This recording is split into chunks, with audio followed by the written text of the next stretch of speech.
भले ही लोग उनको अटल जी कहते हों।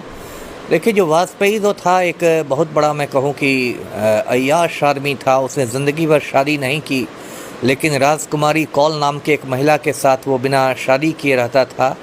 और वो इतना बड़ा निर्लज्ज था, वो कहता भी था कि मैं कुंवारा हूँ लेकिन ब्रह्मचारी नहीं हूँ। और बाकायदा उसका परिवार था, राजकुमारी कौल उसके साथ रहती थी, उसकी बेटी थी नमिता भट्टाचार्य, वाजपेयी का दामाद था रंजन भट्टाचार्य। और जब वाजपेयी प्रधानमंत्री था तो ये रंजन भट्टाचार्य सत्ता के गलियारों में बहुत दलाली भी करता था, दिल्ली का जाना माना दलाल था। वाजपेयी बहुत बड़ा दारूबाज भी था, पियक्कड़ भी था, और बहुत सारे उसमें दुर्गुण थे। सांप्रदायिक तो कर था ही था, क्योंकि कोई सांप्रदायिक नहीं होगा तो भाजपा में रह ही नहीं पाएगा। भाजपा ने जब बाबरी मस्जिद तोड़ दी, उसके बावजूद वो भाजपा में बना रहा।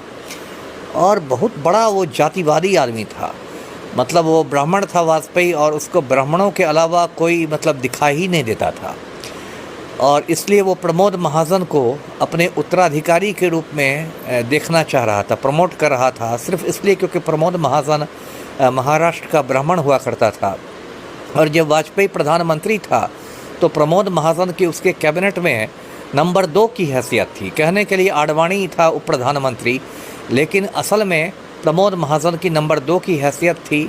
और कहते थे कि दिल्ली में यदि कोई एक आदमी दूसरे से कहता था कि आज पीएम का फ़ोन आया था, तो लोग समझते नहीं थे कि पीएम का मतलब प्राइम मिनिस्टर हुआ या पीएम का मतलब प्रमोद महाजन हुआ।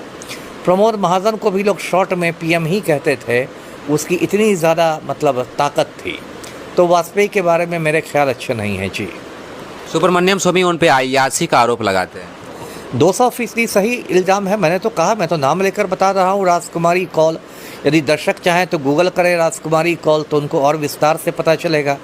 वाजपेयी ने शादी नहीं की थी, लेकिन दूसरे की वाइफ के साथ उसके संबंध थे।